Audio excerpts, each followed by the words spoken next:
आरक्षण संशोधन विधेयक पर एक बड़ा अपडेट निकलकर सामने आ रहा है। राजभवन को जवाब भेजा गया है। सीएम की तरफ से यह बड़ी बात निकलकर सामने आई है।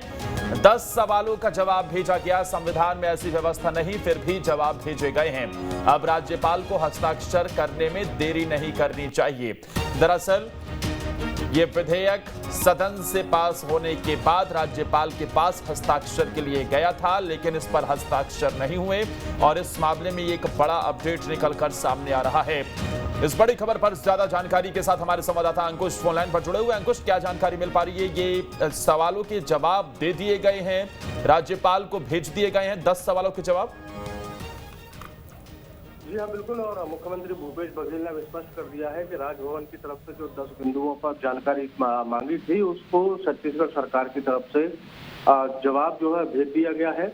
हालांकि मुख्यमंत्री भूपेश बघेल ने ये जरूर स्पष्ट किया है कि संविधान में इसकी कोई व्यवस्था नहीं है कि राज्य सरकार विधेयक पर कोई जवाब भेजती, लेकिन उसके बाद भी विभागों से जानकारी जो राजभवन की तरफ से मांगी गई थी उसका जवाब भेज दिया गया है। उन्होंने कहा कि अब जवाब मिल चुका है तो जल्द से जल्द जो संशोधन विधेयक है उस पर हस्ताक्षर हो जाने चाहिए। फिलहाल जो आरक्षण विधेयक है उस पर जो संशय था, उस सरकार की तरफ से भी जवाब भेजे जाने का इंतजार जो हो रहा था, वो इंतजार भी अंकुश, यहाँ से आप ये समझे कि ये संशय खत्म होता हुआ नजर आएगा? ये सवाल भी हम अपने दर्शकों को दिखा रहे हैं। देखिए, बिल्कुल निश्चित तौर पर जिस तरीके से राजभवन की तरफ से 10 बिंदुओं पर जानकारी चाहिए गई थी, वो जानकारी सरकार की तरफ से राजभवन भेज दी गई है। अब ये माना जा रहा है कि सरकार की तरफ से स्थिति स्पष्ट हो गई है और अब सिर्फ और सिर्फ राज्य भवन की तरफ से या राज्यपाल की तरफ से हस्ताक्षर होना बाकी है। तो माना जा रहा है कि अगर जवाब से संतुष्टि मिली राज्यपाल को तो जल्द से जल्द उस संशोधन विधेयक पर हस्ताक्षर भी हो जाएंगे। क्या संवैधानिक प्रावधान है अंकुश, अगर ये जो जवाब सरकार की तरफ से भेजे गए शासन की तरफ से और अगर इसमें सहमति नहीं बनती है या फिर राजभवन इस पर सहमति नहीं जताता है तो फिर आगे क्या हो सकता है?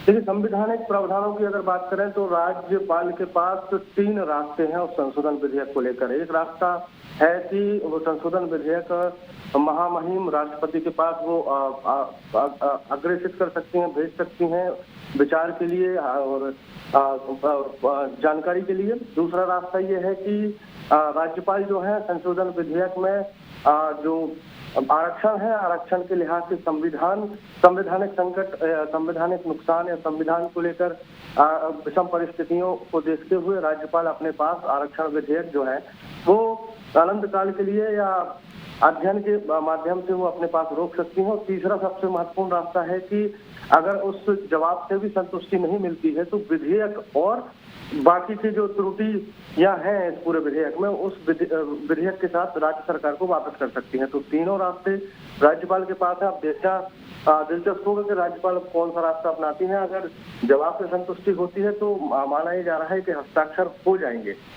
अंकुश, क्या आपके सूत्र बता रहे हैं, क्योंकि ये सवाल ऐसे थे जो राज्यपाल की तरफ से पूछे गए थे, राजभवन से जो सवाल भेजे गए थे, इसमें महत्वपूर्ण सवाल कमेटी गठन को लेकर था और उसके बाद हाईकोर्ट में जो इसे लेकर रोक लगाई गई है, उसके बाद भी जो आरक्षण का जो प्रतिशत है उससे ज़्यादा ये होता हुआ नजर आया, उसे लेकर क्या तैयारियां हैं, क्या जवाब भेजे गए संभवतः?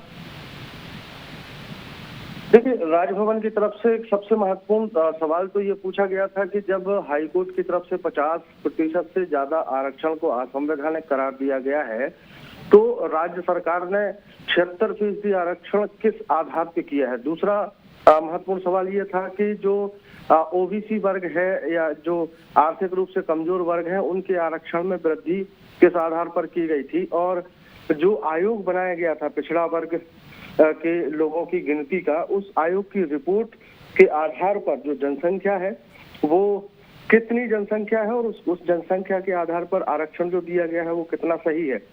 तीसरा सबसे महत्वपूर्ण सवाल ये रहा है कि राजभवन की तरफ से ये जानना चाहा था कि अगर आरक्षण विधेयक पर राज्यपाल के हस्ताक्षर हो जाते हैं तो आने वाले समय में सरकार की क्या तैयारी है। दूसरा ये है कि जब एक लकीर हाई कोर्ट ने खींच दी है 50% आरक्षण की, तो उसके आगे अगर कोई कोर्ट जाएगा, अगर बाकी के वर्ग जो लोग आरक्षण से संतुष्ट नहीं है वो अगर न्यायालय जाते हैं तो सरकार के पास क्या जवाब रहेगा। तमाम तैयारियों तमाम तरह की जो जानकारियां जो राज्य सरकार से मांगे गए थे।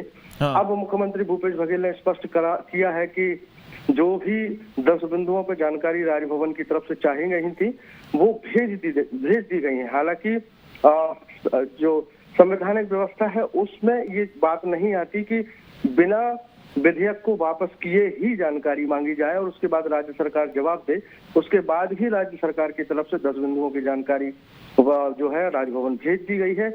अब मुख्यमंत्री आश्वस्त हैं कि शायद अब राज्यपाल इस पर जल्द से जल्द हस्ताक्षर कर देंगे। लेकिन अंकुश, कमेटी गठन करने की भी बात थी, तो क्या ऐसी कोई कमेटी गठित हुई थी?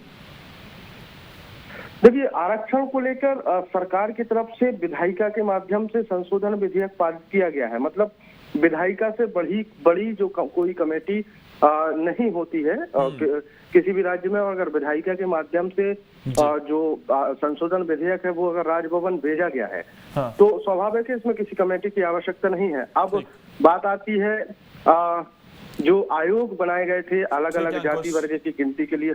ठीक, अब देखने वाली बात होगी कि अब राज्य सरकार की तरफ से सवाल के जवाब भी भेज दिए गए हैं, हस्ताक्षर होते हैं या फिर क्या फिर से ये लटकता हुआ नजर आएगा, ये देखने वाली बात होगी। शुक्रिया आपका तमाम जानकारी देने के लिए।